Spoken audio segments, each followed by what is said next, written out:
श्रीराम समर्थ. श्रीमत दासबोध. दशक 19वा. शिकवण नाम. समास पहिला. लेखन क्रिया निरूपण नाम. श्रीराम समर्थ. ब्राह्मणे बाळबद अक्षर घडसून करावे सुंदर, जे देखताच चतुर समाधान पावती. वाटोळी सरळी मोकळी, ओतले मसीचे काळे, कुळकुळीत ओळी चालल्या ढाळे, मुक्तमाळा देशा.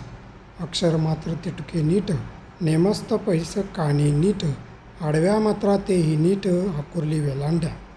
पहिले अक्षर जे काढिले, ग्रंथ संपे तो पाहत गेले, एका टाकेचे लिहिले ऐसे वाटे. अक्षराचे काळेपणा, टाकाचे ठोसरपणा, तैसेची वळण अंकाना सारखेची. ओळीस ओळी लागेना, आकुर्ली मात्रा भेदिना, खालिले ओळीस स्पर्शेना आखतवा लंबाक्षर. पान शिशाने रेखाटावे, त्यावरी नेमकची लिहावे, दुरी जवळीने व्हावे अंतर ओळीचे.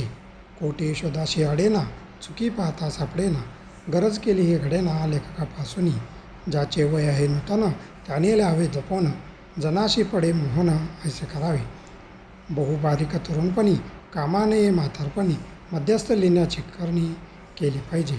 बहुते स्थळ सोडून द्यावे, मध्येची चमचमीत लिहावे, कागद झडताचे झडावे, नलगीचे अक्षर. ऐसा ग्रंथ जपून लिहावा, प्राणी मात्रा सौजे हेवा. ऐसा पुरुष तो पावा, म्हणते लोक. काया बहुत कष्ट पावी, उत्कट कृती उरवावी, चटक लावून सोडावी काही एक. घट्ट कागदा नावे, जपून नेमस्त कळावे, लिहिण्याचे सावे नानापरी. सुऱ्या कातऱ्या जागायत, कळी घोटाळी तागायत, नाना सुरंग मिश्रित जाणून घ्यावे. नाना देशीचे वर आणावे, घटी बारीक सरळी घ्यावी, नाना रंगाचे आणावे नाना जिनसी. नाना जिन्सी टाक तोडणी, नाना प्रकारे रेखाटणी, चित्रविचित्र करणी सिसे लोळ्या. हिंगोळी संग्रही असावे, वाळले आळीते वाहून घ्यावे, सोपे भिजवून वाळवावे संग्रह म्हशीचे. तगटी तिसरी कराव्या, बंदरी फळ्या घोटाव्या, नाना चित्री चितराव्या उंच चित्रे. नाना गोप नाना बासणे, मेन कापडे सिंदूर वर्णे, पेट्या कुलपे झपणे पुस्तका कारणे.